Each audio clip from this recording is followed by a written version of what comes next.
All right, hello everybody. We're just a little bit after 6, so I will go ahead and get started. I wanted to welcome everyone to Art and Dialogue, Designing for the Stage, presented by Lehigh University Art Galleries in partnership with the Lehigh's Theater Department. So welcome everyone, and thank you so much for coming this evening. I wanted to get started and tell you a little bit about the event this evening. So we're going to start with a Q&A around 6:45 and wrap up around 7. I did want to let you know that this meeting will be recorded, and we ask that you mute yourself for the duration of the presentation, and then we'll open it up around 6:45 for discussion and questions. So I'd like to tell you a little bit about Lehigh University Art Galleries. We're a free museum located here on Lehigh's campus with over 17,000 works of art in our collection. We have an expansive outdoor sculpture collection with 56 sculptures and 7 different gallery spaces all across campus. So this Art and Dialogue is in collaboration with our current exhibition, Thinking Through Drawing, works on paper, drawings, and sketchbooks from the collection and community, which it's open now and runs until December 5th.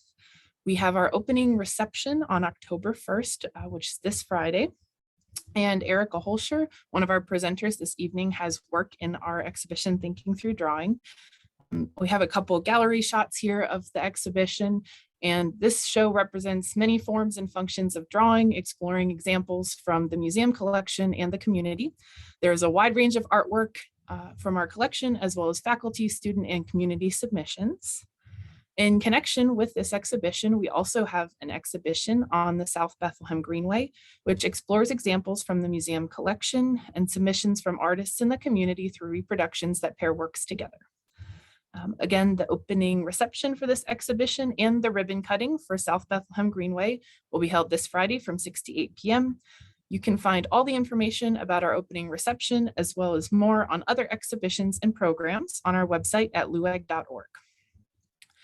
Thank you all again so much for coming for this evening's event. Tonight's program is part of our Art and Dialogue series. Art and Dialogue programs are interdisciplinary conversations between members of the university and the wider community, reflecting the ways in which their work is dynamically engaged with other fields of inquiry. We have offered these as single lectures from a faculty member on their research or a panel discussion between members of the community. It is my pleasure to introduce our presenters for this evening, Erica Hoelscher, Associate Dean for Faculty and Staff in the College of Health and a Professor of Theater, and Will Lowry, Assistant Professor of Theater and Lighting Designer. So Erica, I will go ahead and turn it over to you.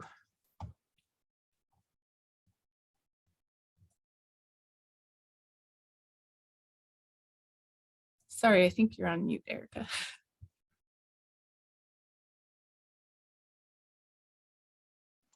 There's one in every bunch, isn't there? I'm sorry to be on mute. Thank you, Elise. I'm going to share my screen, portion of my screen, and show a few images of my work while I talk about myself and the topic at hand, which is drawing in order to develop designs for the theater, artwork for performance. So I just want to tell you a little bit about myself. First of all, Will and I agreed that we would introduce ourselves first. So he'll have a turn to do this a little later in the presentation. One of my earliest memories from childhood is watching my father perform the role of Laser Wolf in a production of Fiddler on the Roof. In that play, which is a musical, it's pretty popular, so some of you might have seen it. There's a character that's the ghost of Frum Sarah, and she's kind of a witch character. So in this particular production, she was played by 2 men. One was sitting on the shoulders of the other. And this is seared into my memory. I have a very clear picture right now as I'm speaking of what Frum Sarah's costume looked like. She was very tall with a long black dress and a schmata, like a shawl over her shoulders, that was more colorful. And she had a pearl necklace that was made out of ping pong balls so that it would be scaled to the size of a woman as tall as 2 men. I was probably 8 years old. when my mother took my sisters and I to a dress rehearsal of that particular performance. And it's something that influenced my life all the way through my career and still to this day. After that production of Fiddler on the Roof, I watched my father perform in many other productions of musicals and straight theater in the surprisingly active community theater in my small town where I grew up in Iowa. In later life, I went on to costume many musicals and do wardrobe for both musicals and operas, which, if you don't know, from a theatrical perspective, are large-scale productions. So I've designed plays that have well over 100 costumes in them.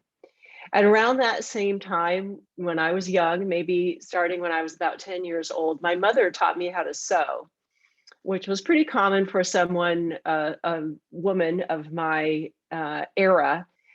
And I started out by sewing clothes for my dolls and then clothes for myself. And then gradually, when I went to college, I got a job in the costume shop as a work study student.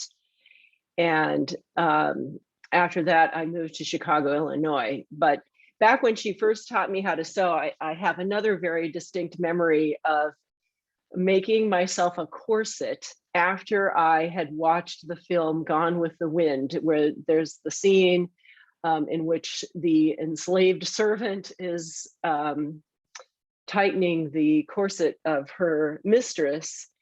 I made a rudimentary corset using my mother's sewing machine, and then I mischievously went and got some wire cutters and cut apart some wire hangers and used those as the stiffening pieces within the corset that I then felt very naughty when I put it on, and I tightened it on myself sitting in the bedroom.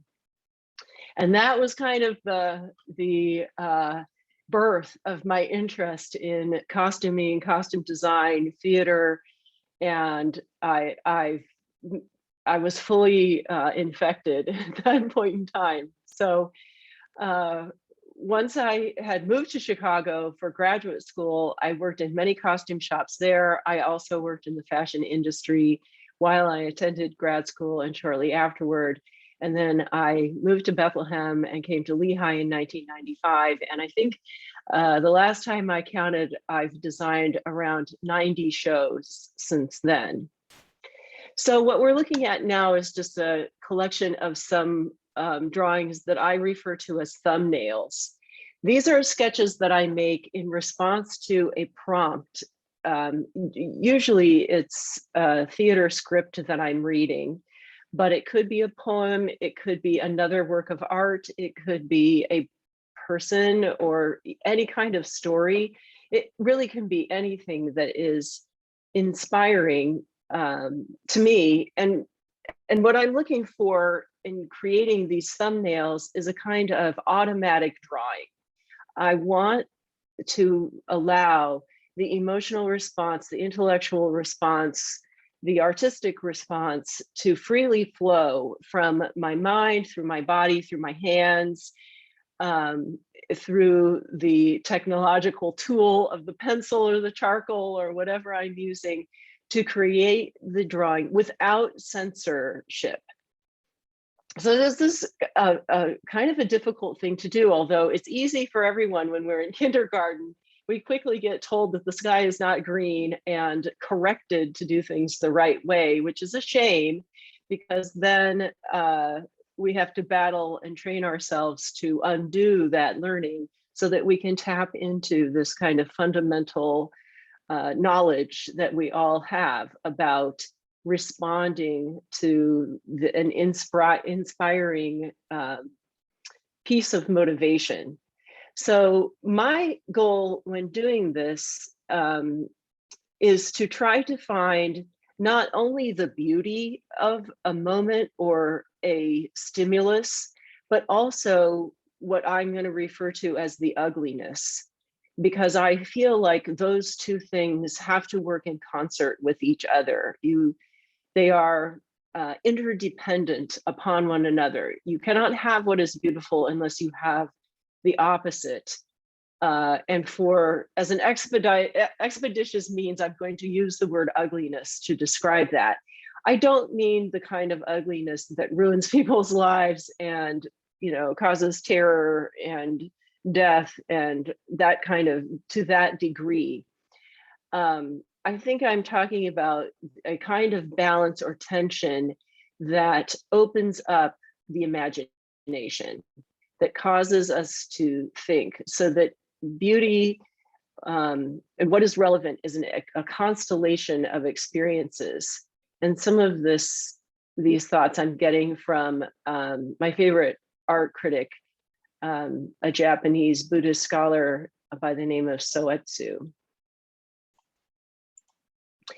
So I pulled out some of these initial kind of response sketches from my portfolio. And when I came across this one, I have to confess, I have no idea what I did this for, but it kind of reminded me of a few of the drawings that are in the current exhibition right now, which when I wandered through the other day, I was just drawn to them because they mean nothing, and yet they are showing me something that I feel is really important. It's this concept of aesthetics that balances beauty and ugliness in a way in which we see that the world around us and our place in it is in a constant dialogue. There's this kind of constant shift between the different elements of the world that we see.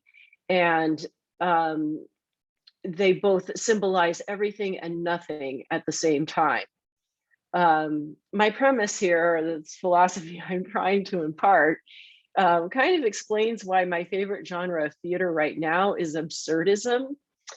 Absurdism is a genre which is focused on the fact that language is a very ineffective way to communicate, because although we rely on it, and I'm using it right now, it really is insufficient when it comes to imparting meaning to another.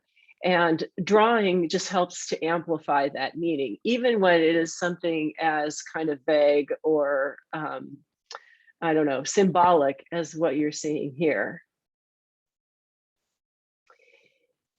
The other thing, the other aspect of theater that I am really interested in, and probably the reason why my main area of scholarship is costuming, is because I'm very fascinated by the human being, the human experience, the embodiment of all of these kinds of principles of aesthetics, language, beauty, storytelling, narrative, memory, within the human form, and the fact that there's so much tenderness and frailty in our human condition that, things can go to pot very quickly and very easily, and it makes us really dependent upon one another. None of us have gotten where we have gotten. None of us have gotten here by ourselves or completely on our own. We've gotten here because of others, and that really emphasizes how much we are like each other, I guess. The similarities between people are much vaster than the differences, I think. And so in this series, I was attending pre-pandemic a life drawing studio at a place called, I think it's called the Plastic Studio. It's in Philadelphia. And it's the reason I like it is because they have a model who comes in who moves. She's a dancer and she moves very slowly while people try to draw her. And it's kind of like this exercise in cartooning and futility, because you can't really look at your paper while you're doing this. You have to look at the model, and you really have to let your body be the flow, let your body connect to the flow of this person as they move through space. And you kind of get this sense of almost like a movie reel, like one position is moving to the other, and you can kind of read across across the page. how this person positioned their body through space in a series of gestures and postures that I find really inspiring, because it makes me think about how our sense of self is a thread. We see ourselves in a continuous continuous flow of time, where our memory of ourself leads to our present sense of ourselves and our future aspirations. And yet our understanding of what that is can break down at any moment. If you just remove one of these frames from the page, you get a flashpoint, you get a single depiction of an entire person. So I love to do figure drawing and life work, although recently I haven't been able to do much of it, and certainly not in person. This is a particularly challenging way to work, which is similar to dance. I mentioned that model is a dancer. And so when I design for dance, I often will just take my watercolors into the studio, into rehearsal.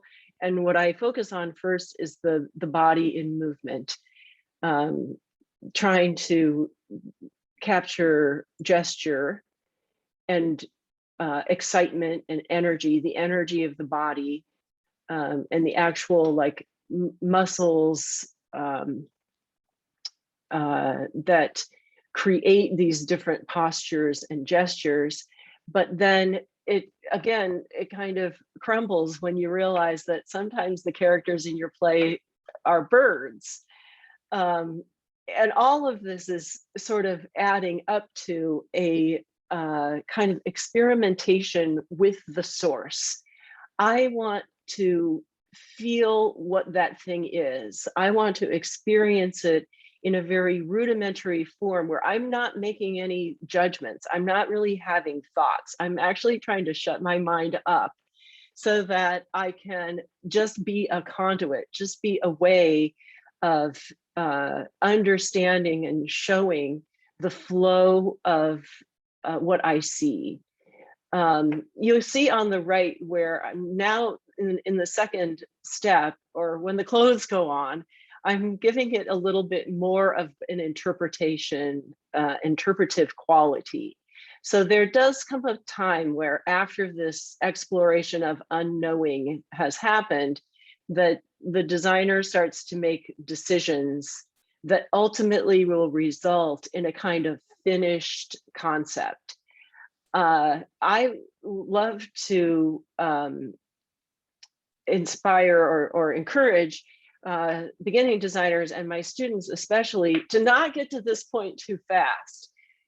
It's hard to stay in the limbic uncertainty of this kind of deep formless hunch, which is how Peter Brook defines design, where you're sticking with the fact that you have really no idea and you just need to practice and try things out, because the surprise element and the unexpected qualities of what you discover is going to, can very well form the central aspect of what your finished piece is. And if you shut down the process of discovery too quickly, then you won't find those things.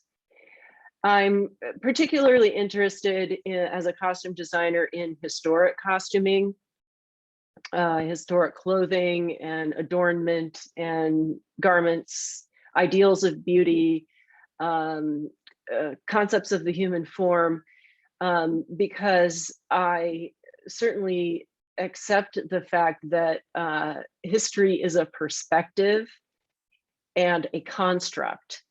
And so if I can look at the way that people constructed themselves then in the past and how they wanted to be depicted, then I can hopefully create a more human connection with them, me to them, me to the character, me to the character in the era in which a play was written, perhaps. That doesn't mean I feel like I'm stuck in that era, because this is all about instinct and finding the poetic interpretation of an inner self that is ultimately very unstable.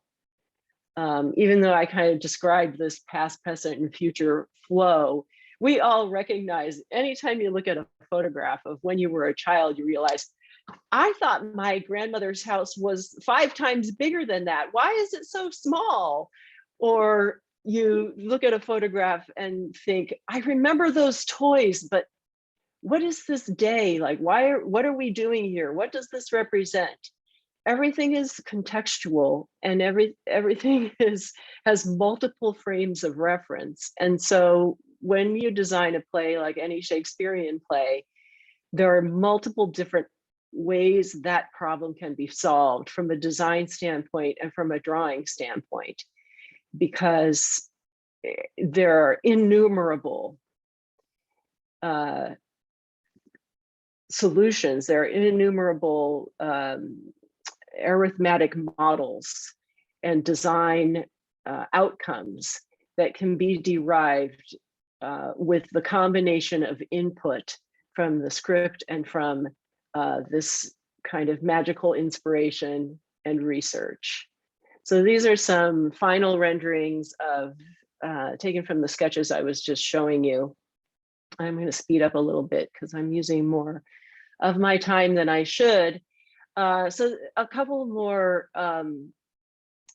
instances of sort of what I would call research sketches for a play called The Three Sisters,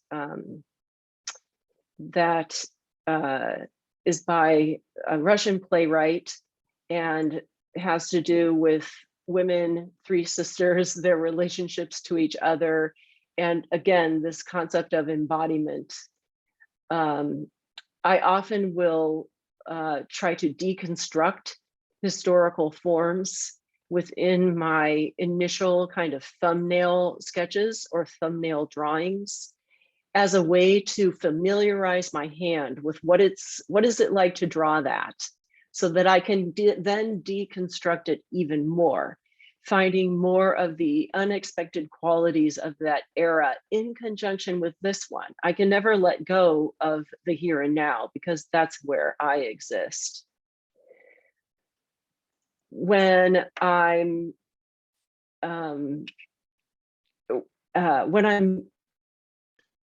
satisfied, I guess I would say, with the depth of my work on that formless level, that instinctual level, I then will take my designs to another drawing level that I call little people. And I love my little people because they start to speak to me, especially if I have the benefit of giving them faces. They start to have opinions and express themselves. And then really it enters into this realm of dialogue where meaning is more of a pact between me and this character that I'm creating. Because even if they're a villainous character or an evil character, I will always be able to find a connection between me and that person that is meaningful enough that I can start to picture them, even if it's picturing them in multiple different options, such as this. The little people take the kind of more amorphous thumbnail sketches to a state where they can be a conversation piece. They can be used for collaboration. And I hope I'm imparting to you the human aspect of this and how it's so relevant to my work, because when I draw, it's a means to an end to convey meaning and to make a connection have a relationship with either other designers, other theater practitioners, or an audience. And I'm going to stop there and invite Will to take over. Thank you, Erica. Hi, everyone. Let me get this shared over here.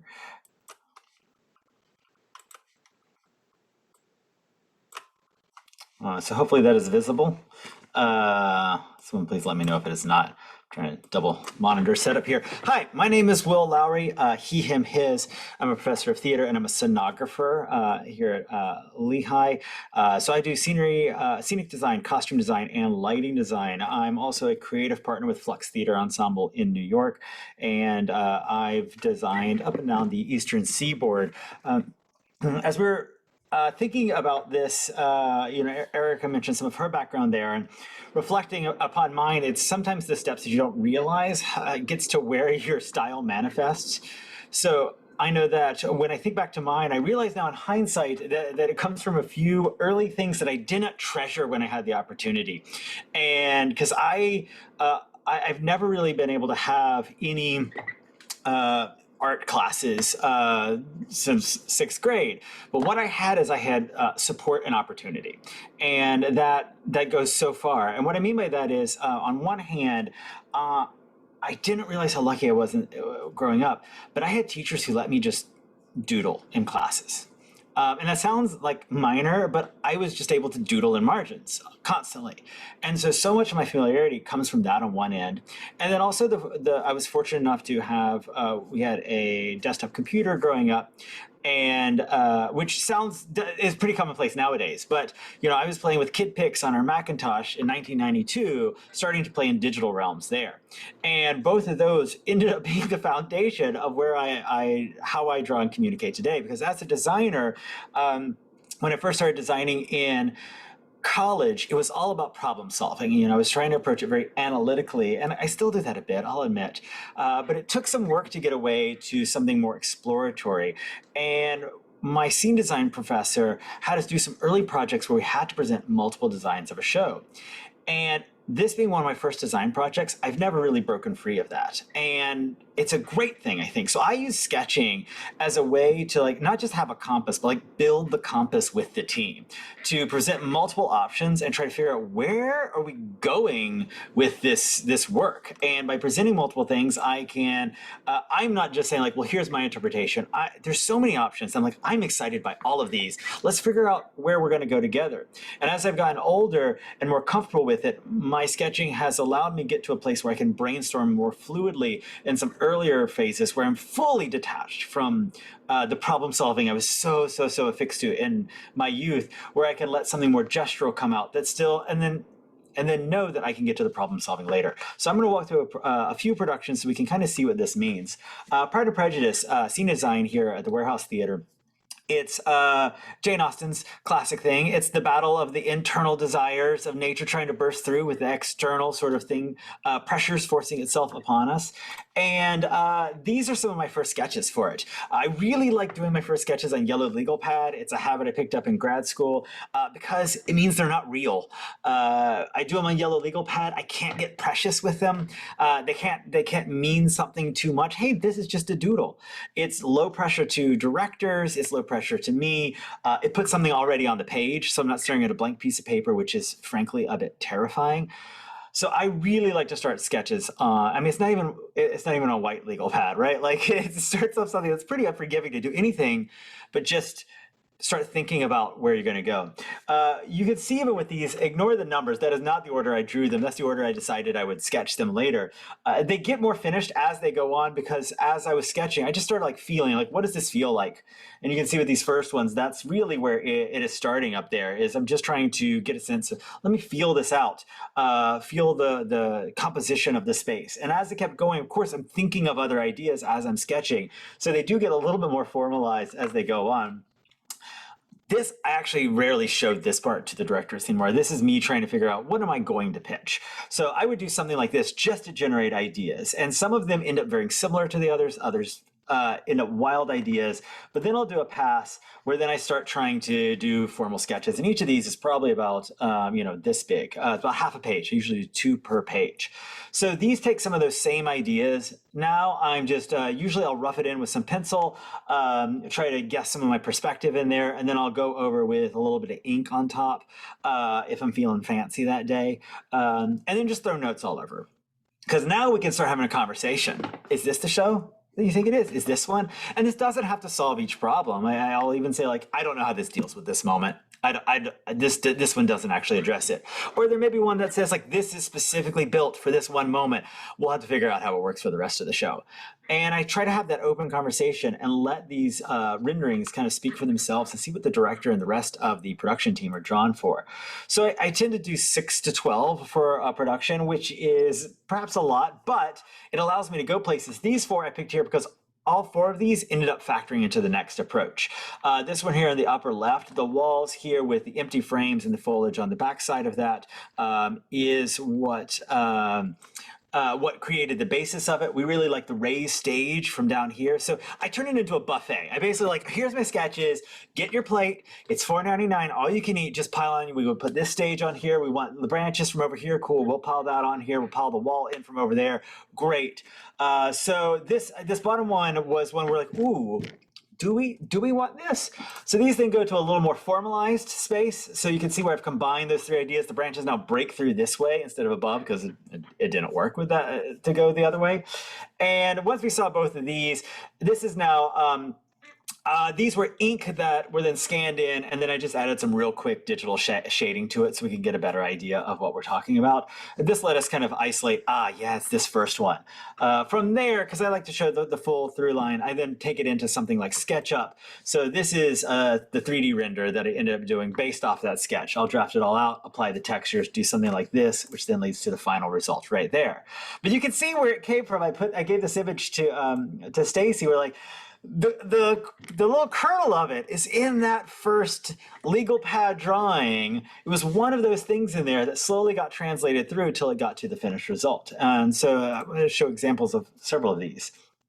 With rumors, here's an approach with costume design. Erica mentioned her little people she starts with. I really like to do the same, that I use this as a way to find silhouette.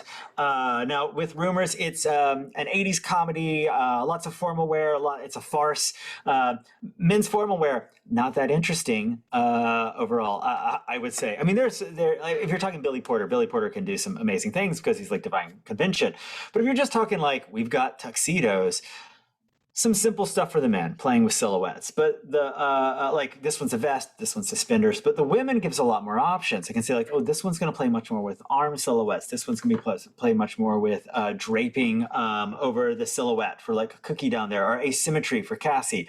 So I could bring a sketch like this, and again, the details, you can't tell what they are. These are about 1.5 inches tall, usually. So I don't have to worry about like closures or any specifics, trims, hems. It's just like, what's the general idea of this that we can then talk through with the director? So these are already probably bigger than they ever were in real life, but there's still enough that you can kind of get, that's why their faces also just look like someone spilled some pepper onto the page. You can get some general idea of what we like. And again, it becomes a little bit of a pick and choose with that. The other 4 down there. And so I can talk to the director. We can kind of pick our favorites. With these also, we wanted to push it into a little color. So again, I throw it over to Photoshop, throw a little jewel tones on top of in Photoshop. I really like working back and forth between the two. Often I like doing my sketching. I can do digital sketches on Photoshop, but I prefer sketching sometimes by hand using a pen and a 0.7 mechanical pencil. Again, perhaps the cost of not taking art classes. This is my go-to, and I have them all around the place. I need a 0.7, not a 0.10, not a 0.5. It has to be a 0.7 mechanical pencil. And then like a micron pen. I really like those for if I'm doing any ink on top. But these then translate into full rendering. So these are still, I believe these were still pencil sketches that then scanned in. I did digital color on top of these, but they all came from those tiny little thumbnails, the director picking out which ones they want to then get to where they look like in production for that. Occasionally, this even impacts when we're doing lighting design. This is a Broken Machine, a new play we commissioned here at Lehigh back in 2019.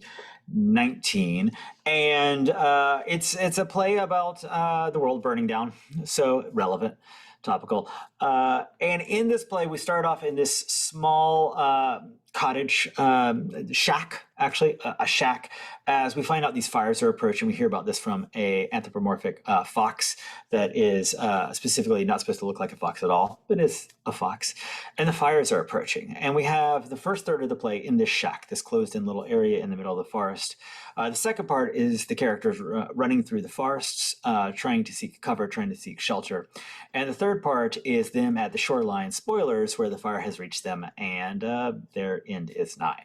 And so in some early meetings with read-throughs, design meetings, I just started like sketching some line work. And even though this is about lighting design, using some just rough sketches to start thinking about my vocabulary for each of these worlds. What are we going to do to establish how these worlds differ from one another using things like distribution, direction, intensity, color, texture, movement? And how does that arc over the show?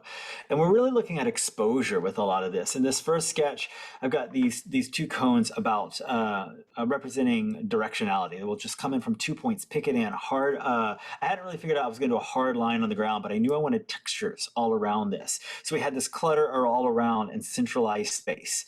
Then once we move into the forest, we move into an area of striation. We have stripes, we have these tree trunks, we have these ground rows to be able to see the striation. So we start breaking it from these really granular areas into wider paths. They're running through, it has more movement as well, into the final scene where it's much more open. It's exposed, it's much more like almost a holy thing where it's just this height there. And how does then ink doodles on yellow legal pad turn into that? I forgot I walked through these specifically. So with this one, here's how it happens. We have this on the ground is part paint treatment, part gobo on the ground, some of this splotching. It looks like it's just a rectangle, but it takes about a dozen instruments to get that rectangle and get them lit there. That rectangle, I think, is actually 4 lights itself. They each then have a pair of lights coming this way in a warm and another one in a blue. There's also things scraping across the rectangle. So even though it's like, hey, there's one light on top, it's a rectangle, it takes about 12 instruments to do that look, combined with another dozen doing the pattern around, and then another handful on our ground rows in the back. We get to our next one, and we have, this is the woods one again, and we see a striation. Some things changed. I couldn't get that perfect straight across angle, but I actually ended up liking that chaos, the turning a little bit more. We also get it on the tree trunks in the back, trying to dapple across those, echoing some of that visual vocabulary up there that I had determined in the sketch. And when we get to the final one, the beach, this openness that we see here, we again get this openness on stage. We get rid of the texture. We have this centralized area of soft brightness as the fire is pushing in from above. So even with lighting design, able to use some of these early sketches as a communication tool to talk with the director and piece out where we're going to go from there. This also becomes really useful sometimes if you're doing a play where you don't know where you're going to be doing the play. And that was the case with Rage Play. It was to be a world premiere. Sadly, it was set to premiere 2 weeks after pretty much all of New York theater shut down as part of the pandemic. But a new play by Nandita Shenoy that is about 3 women in this non-existent theatrical-like space, trapped with a man who they kill over and over again. He becomes an object of their rage at all of the microaggressions and macroaggressions they have suffered throughout their lives. And despite all of their rage being directed at him, he dies, but he just keeps coming back up. And so they're having to process what this means, that like, despite all the rage, nothing seems to be changing. And the interesting thing about this play is it actually ends with an audience discussion. We have the fullness of the play, and then the last 20 minutes really are the audience talks about what they've seen. And it's built into its play itself, so we have to incorporate that in the scene design. But when we started, we didn't even know that that was going to be part of it. And these started off as just sketches I was doing during a reading, trying to feel the energy, trying to feel specific things about it. Some of these elements, like some of these circular natures, some of these theatrically broken elements, ended in, but this is one of the ones that ventured the furthest. And I think part of that was our journey in figuring out what we were going to do with this piece. This one was the opposite of Pride and Prejudice, where I had some more concrete ideas that eventually devolved into sort of very emotive sketches, closer to what Erica was showing. It was just like, what does some of this feel like? And I'm not worrying about like whether it can exist in reality, but just trying to get some of this in scene by scene. But of course, after this, I then buckled down. I've at some point in time lost whatever my doodle sketches that I'm sure I did at one point for this. But these are, I think these are all digital ones. But again, I'm trying to do digital sketches to emulate that feeling of pencil using, a dark black and a white to try to get some highlight and shadow of these, and exploring different options that we can take this. This middle one ended up being one of our favorites there. So this is one that gets formalized as we start trying to figure out what we want. We like this idea of dress mannequins, this idea of objectification there, that we've got this framework, this theatrical framework, but we're stripping away from it as well, trying to examine this conversation of theatricality. And then we found our theater, and our theater can't fit any of these ideas. The theater we picked was a long, skinny theater where suddenly none of the ideas could physically fit in the space. So it's back to sketching, using all the ideas, actually going back a step, pulling them forward again. Here's how this one would look in this space. Here's how this might look in this space. Now that we're dealing with something more elongated. And that's what actually led us to a much more successful solution than we ever had before. And it came out of this copious round of sketches. Again, to cycle back, this was one of the middle ones that we liked. And that's fine. But it becomes so much more exciting when you actually are watching the audience through the other side of it. And if I hadn't done all those sketches, if I had just stopped at like one of my first couple ideas, I never would have found this. And the fact that we had these early sketches to draw back upon, as we saw here, like, oh, we can build the proscenium and we can actually watch the audience through it. And it becomes honestly in conversation with one another on that. Like the others, I then take this through, throwing in some digital color on top of it to figure out where we're going to go with that. And that moves into digital rendering and even an audience mock-up, because it never saw the light of day with real audience. We presented it digitally, and I hope it finds life elsewhere, but we were never able to actually present it to see how well it worked. And then the final thing I want to show as a quick one so that we can then get to the Q&A. I'm breezing through these because it's all about the journey and less about any individual step with most of these. Production of Vanity Fair at one of our fellow Lafayette institutions. And I'm including this because I am in charge of the lighting design discipline here at Lehigh, and I also teach digital rendering. And one thing I like to emphasize is trying to capture some of that analog quality, that we can use the features of Photoshop to undo, to use layers, to do things that are forgiving, but to keep that looseness, not to let the computer like make things rigid, that we want to keep some of that looseness that sketching allows, where we just like let it flow onto the paper. And so one thing I teach are lighting renderings, and these are actually not the final version, but this is all that I've painted in the lighting section. My class is going to get to this in just a couple weeks. They are not pretty. They are pretty blocky, pretty blurred. And this is one of my favorite parts to teach because it's so forgiving. It lets you just kind of put stuff around and not worry about like, oh, is this precise? You can really focus on color and feeling, distribution and composition, because when you just flip a single switch, now in the next slide, what I've drawn has not changed. I've just flipped how it blends with the layer below it. You get these. So again, these are the exact same drawings on my part, digital drawings. I just can see through to the bottom layer.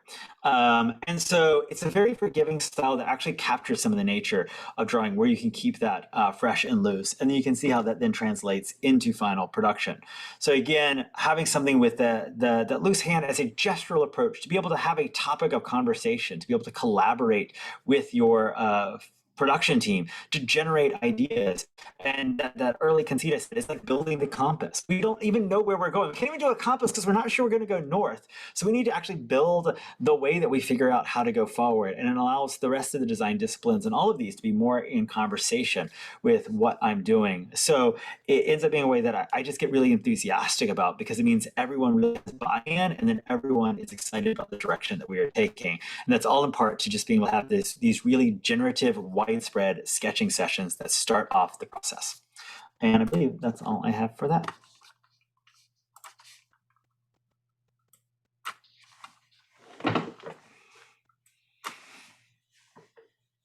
Thank you both. It's so amazing to see your design process, to see how your projects evolve. I want to open it up to the audience. You're welcome to ask questions by unmuting yourself or putting them in the chat box.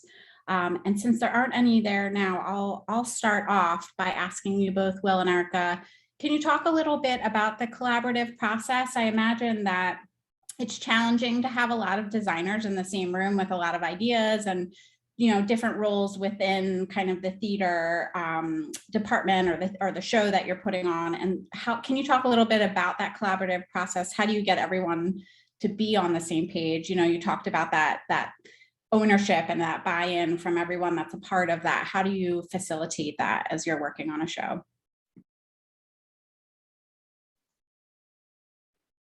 I guess I am muted first. So I'm I guess I'm a proponent of the fact that everybody doesn't have to be on the same page in order to have a successful collaboration. And sometimes I really like it when the costumes are going off in a different direction and from the scenery or the lighting, because I think that creates this transgressive moment in the theater where there can be an element of surprise or shock or something dramatic. It lays the groundwork. It allows space for each of the design disciplines to express themselves freely. Most of the scripts that we do, I will say all, but it's probably more accurate to say most, are so dense and have so much material to work with that while one is looking for a certain level of cohesion within a design so that the meaning can be imparted to its best extent, you do not need to have overall harmony, in my opinion. Will?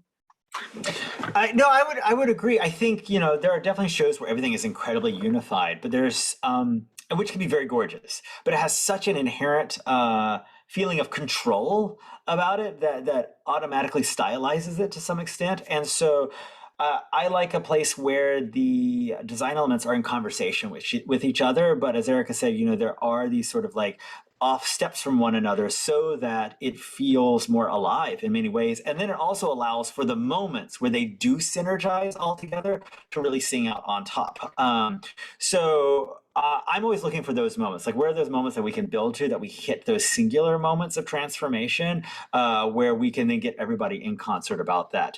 As for getting a world where they actually talk to one another, I think a lot of it is trying to provide as many different pathways in, whether that's through sketching, research, whatever that is, to show everywhere my brain is going, so that when I show these sketches, for instance, I will have to do that to the full design team. So like the sound designer be like, oh, I really like what's happening in this space over here. Because the director might be like, oh, you know, you're right, actually, like this is interesting. And then that may be the direction we go. I don't make a note, so like this one, the sound designer picked, so I'm scratching that out, right? Anyone can give feedback to that. And so I really enjoy it when all the designers can start off on the same, at roughly the same time. Often the set designer can tend to start first in a lot of commercial theater, which can box out some of the other design areas. So I try to make a concerted effort, if I'm not the set designer, to try to get in on those early conversations. And if I am the set designer, to be like, hey, you know, let's open it up. Let's let others, you know, weigh in on what this is. And that way we can all make sure that it's aware of one another's presence. Thank you. You have a couple questions here in the chat box from Lauren. She noticed that you have a lot of sketches that start without color and then color is added later on. Could you talk a little bit more about adding color and the thought process behind the chosen colors? I can go first and let you go, Erica. Color terrifies me. In a lot of ways, I think it's a lot easier for me to think in terms of line and composition, like linear composition and spatial composition. And so I'm actually just running in fear from it for as long as I can. And that tends to work out. None of the directors have caught on to that. That's not necessarily true to every show, but I often pull from some image that is really powerful, and we don't just generate these all over. Like, often these rounds of sketches maybe come after collecting hundreds of images, research images. So I might be scanning through research images and just doing little doodles based on a corner here, a ruffle here, whatever that is. But there may be one where I'm like, wow, the colors of this image really feel like this play. And then I will let that become a palette for the work. Or if there's a predominant color that jumps out. With the Pride and Prejudice, there was a research image that just had like this blue and yellow that I'm like, oh, I really like that. It feels like natural colors. So it's blue and yellow. And then it just gets peppered in. Every once in a while I'll do one that shows different color options. But most of the time it feels like it organically arises from the research as the sketches are moving towards that moment of becoming more concrete. So I love color, and it doesn't make me run for the hills. I think that color is very emotive, and that probably is why I like it the most. I think that, like as Will was demonstrating with his sketches, an uncolored, unpainted costume sketch is a lot less imposing to the collaborative and communicative process than one that has paint on it. That's also why I like little people, because they can go play in somebody else's sandbox if there's a reason to replace them, or once you've made the final selection of what somebody is wearing. So color wise, I really respond to who the characters are, and I'm trying to build a matrix. And it's not just color either, because I'm working in fabric. There's fluidity, there's texture, there's the content of the fabric, how stiff it is, how thin it is, how thick it is. All of that is in my mind, whether it's patterned or woven or knit fabric. I am thinking of that when I'm thinking of color, and I'm thinking of how it feels. So it is a tactile, like inner experience, I guess, that I'm having with the character. When I build the matrix, I'm trying to let each character have its own space within this broader system that I'm building, so that each person has something about them that is special, that is expressing their inner world. And even if you're doing a big, large scale musical where you have a chorus and all the women are wearing pink and all the men are wearing blue, there's still the multiple shades of that, and the way that tone and value is balanced, that gives everyone, imparts to every character that little touch, that's the magic theatrical touch that makes the costume come alive. Yeah, I should say I'm not technically afraid of color. I'm afraid of making choices in color, because I'm afraid it'll be the wrong color and everyone will realize I'm a fraud. So like that. So it's the choice process. I do love color. It's imposter syndrome, right? Let's normalize it. But it is, like Erica's right. It's all like there's so much richness there in color that you could just miles and miles. It's what's terrifying.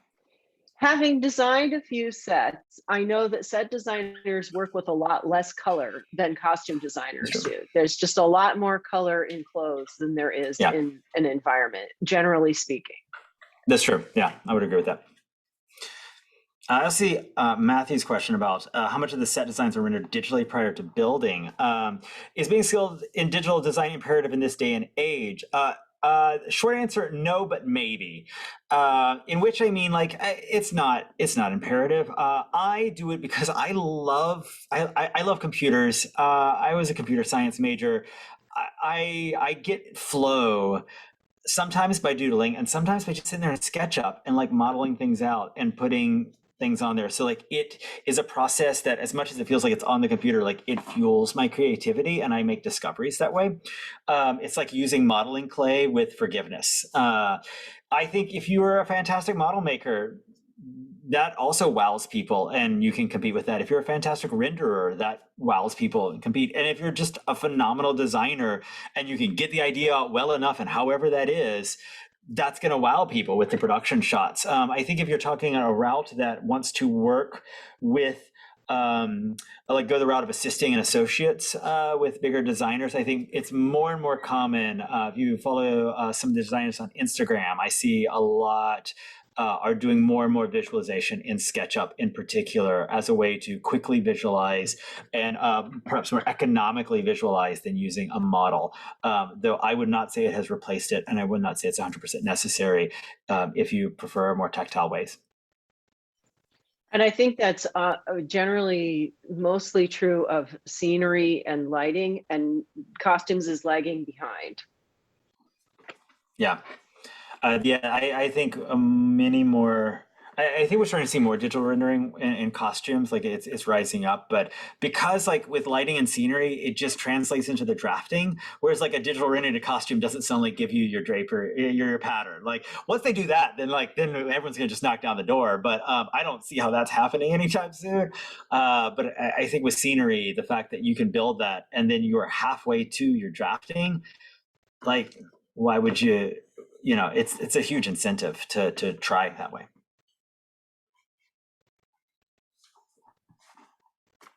Thank you both. And I imagine it's you have to just keep up with all this technology. It's constantly evolving. So I'm sure that evolves your practice as well.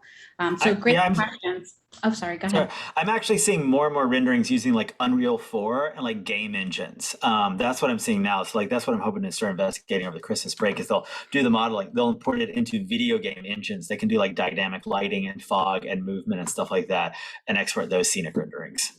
Wow, even with like virtual reality type programming, is that what you mean? I've done it with virtual reality, putting in a Vive and stuff like that, and architectural firms do that. Like you can export it and then you can put on the goggles and walk around your scenery, but they're usually doing like just like motion captures of a set. So it may pan across the set, but you get the full dimension, full textures, full lighting. You can get movement of pieces and scenic pieces out because the game engines can do this better than the drafting programs. Yeah, that makes sense. Well, this has been such a rich conversation. Thank you both for going through some of the wonderful projects that you have been a part of and kind of showing us behind the scenes and how your design process evolves. I think that was really inspiring for all of us, going from what you call, Will, as doodles, which are pretty amazing drawings, to refined images. So thank you both for walking us through that process. I hope that everyone will come and see your current show, GPS, which is opening this Friday at 7:30 at Zollner Art Center. We happen to also be hosting the opening of our Thinking Through Drawing exhibition at the same time in the same building. So you might be able to catch both at the same time. So I hope you'll join us. And then a couple of other events that we have coming up. We will have all of this on our website at luag.org, and I hope that you will follow all of the wonderful work that Zollner is doing, as well as the Mustard and Cheese Club, and as well as what we have going on here at Lehigh University Art Galleries. So thank you, Will and Erica, again for your time this evening and for sharing your creative process with us. I know I was truly inspired, and I'm looking forward to seeing your shows. Thank you. Thank you so much. Thank you. Have a nice evening.